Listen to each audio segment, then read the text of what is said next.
आता सुमित कपूर जिवंत असल्याचं बायकोही सांगते सुमित कपूरची. सुमित कपूर कॅलिफोर्नियात असल्याचं मेसेज पण आम्हाला येतो. आता कळतंय सुमित कपूर कॅलिफोर्नियामध्ये आहे. जर तो असेल तर त्याला आम्ही पाताळातून ढूंढून आणू जर तो जिवंत असेल. आणि यश आणि साहिल मदन हे ट्रॅफिकमध्ये अडले तर ते घरी तर गेले असतील. मग आता कुठे आहेत ते? दादांच्या विमानाचं सारथ्य करणारा सुमित कपूर आजही जिवंत आहे. सुमित कपूर जिवंत असल्याचा दावा खुद्द त्याच्या पत्नीनेच केलाय. कॅप्टन सुमित कपूर कॅलिफोर्नियात आहे असे कित्येक खळबळजनक दावे आमदार अमोल मिटकरी यांनी केले. आता सुमित कपूर जिवंत असल्याचं बायकोही सांगते सुमित कपूरची. सुमित कपूर कॅलिफोर्नियात असल्याचं मेसेज पण आम्हाला येतो. आता कळतंय सुमित कपूर कॅलिफोर्नियामध्ये आहे. जर तो असेल तर त्याला आम्ही पाताळातून ढूंढून आणू जर तो जिवंत असेल. आणि यश आणि साहिल मदन हे ट्रॅफिकमध्ये अडले तर ते घरी तर गेले असतील. मग आता कुठे आहेत ते? अजितदादांच्या विमान अपघाताला 1 महिना पूर्ण झालाय. या महिनाभरात त्यांच्या अपघाताबद्दल निर्माण झालेलं शंकांचं धुकं अधिकच गडद होत चाललंय. आमदार अमोल मिटकरी आणि आमदार रोहित पवार यांनी सातत्याने या अपघाताबद्दल गंभीर प्रश्न उपस्थित केलेत. त्यातच मिटकरींच्या एका दाव्याने आता खळबळ उडालीये.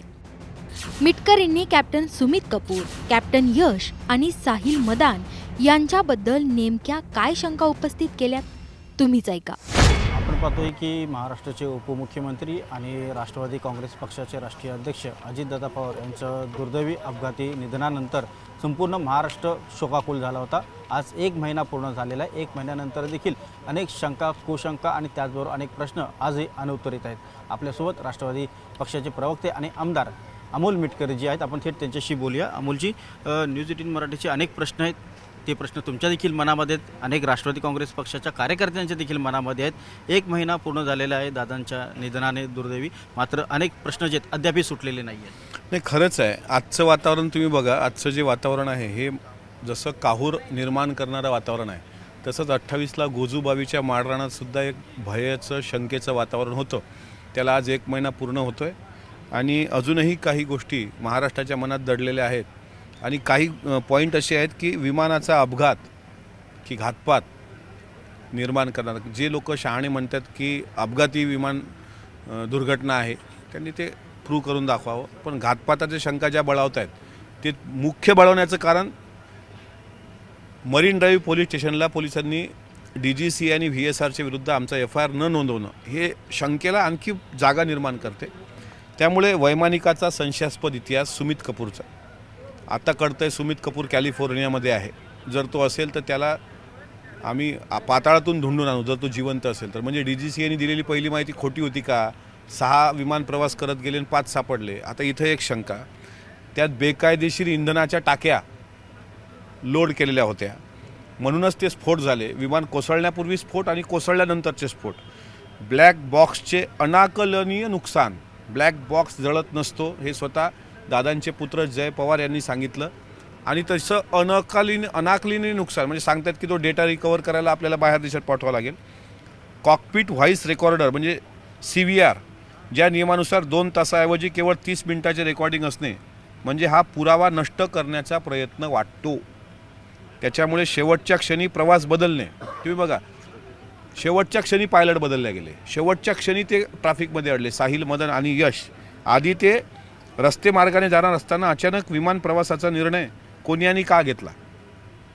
एअर ट्रॅफिक कंट्रोल ATC विमान कोसळण्यापूर्वी वैमानिकाने कोणताही आणीबाणीचा म्हणजे मेडे संदेश का दिला नाही? अचानक संपर्क तुटणे हे सिग्नल जॅमिंगचे लक्षण असू शकते. इंजिनमधील मेटल चिप्स, इंजिनमध्ये धातूचे तुकडे सापडणे हा सबोटाज किंवा इंजिन जाणीवपूर्वक निकामी केल्याचा पुरावा मानला जातो. अल्टिमीटरमधील बिघाड, विमानाची उंची मोजणारे यंत्र चुकीचे सेट केले गेले असावे, त्यामुळे धोक्यात वैमानिकाची दिशाभूल झाली. म्हणून काल मनसे पक्षप्रमुख जे बोलले होते, जे मी पण काही दिवसांपूर्वी बोललो होतं की तिथे धुकं होतं की धोका होता, त्याला जागा उरते. आणि त्यामध्ये विषारी वायूची शक्यता. एअर कंडिशनिंगमधून गुंगी आणणारा गॅस सोडून वैमानिकांना बेशुद्ध करण्यात आले का? हा सुद्धा एक प्रश्न त्यामध्ये उपस्थित राहतो. लँडिंग गिअरशी छेडछाड केल्याचा सुद्धा मला संशय आहे. इंधन नमुन्यात भेसळ असण्याची शक्यता नाकारता येत नाही. रिमोट हॅकिंग होऊ शकतं. स्थानिक रडार ब्लॅकआउट करता येतं. VSR व्हेंचरचं राजकीय कनेक्शनसुद्धा आहे. मोबाईल डेटा पुसण्याचा प्रयत्न होतो. विमानाच्या पंखांना तडे, सुरक्षा रक्षकांची अनुपस्थिती आणि CBI चौकशीची तातडीची मागणी. पूर्वी बघा आम्ही जे काही मागण्या सुरू होत्या त्यामध्ये आता अचानक CBI चौकशीची मागणी आली. कारण हा जर अपघात साधा असता तर इतक्या तातडीनं ते CBIची तपासणीची मागणी झाली नसती. हे सर्व मुद्दे एकत्रित पाहिल्यास हा अपघात नसून pre planned and well planned दादांचा घातपात असल्याची शंका नाकारता येत नाही. आणि एका महिन्यामध्ये आमच्या हाती यातलं काहीच आलेलं नाही. CBI चौकशीची देखील मागणी केली जात आहे. तटस्थ यंत्रणेकडे देखील चौकशी करण्याची मागणी केली जात आहे. मात्र यातून काही तथ्य बाहेर येणार आहे का, सत्य बाहेर येणार आहे का? CBIची चौकशी, केंद्र सरकारची चौकशी, राज्य सरकारची चौकशी, यातून तथ्य बाहेर येण्याकरताच त्या चौकशा लागल्यात. AAIBची चौकशीसुद्धा लावण्यात आली. पण AAIBनं छत्राला झालेल्या विमान दुर्घटनेमध्ये रेड एअरवेजवर ज्या पद्धतीनं कारवाई तात्काळ केली 8 तासाच्या आत, तशी VSR व्हेंचरवर AAIBनं का कारवाई केली नाही? त्याच्यामुळे इथं शंकेला जागा उरते.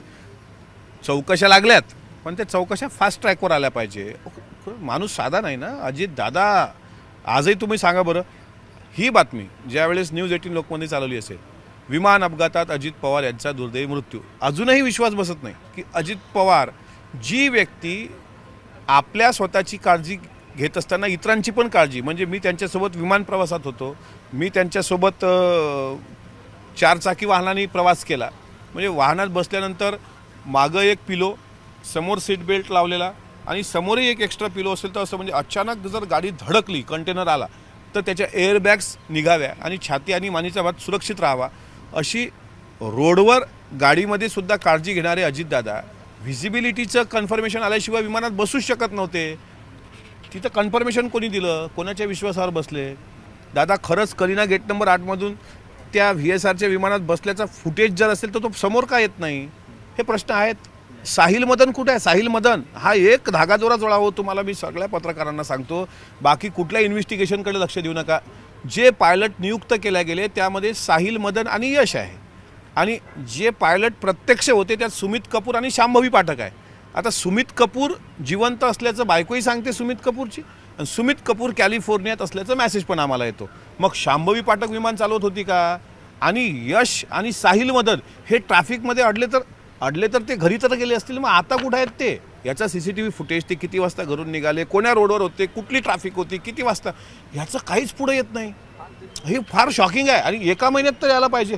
अहो तुम्ही ब्लॅक बॉक्सचा डेटा 4 वर्षांनी द्या ना, आमचं काय म्हणणं नाही, पण साहिल मदन कुठं आहे ह्याचं तर CCTV येऊ द्या.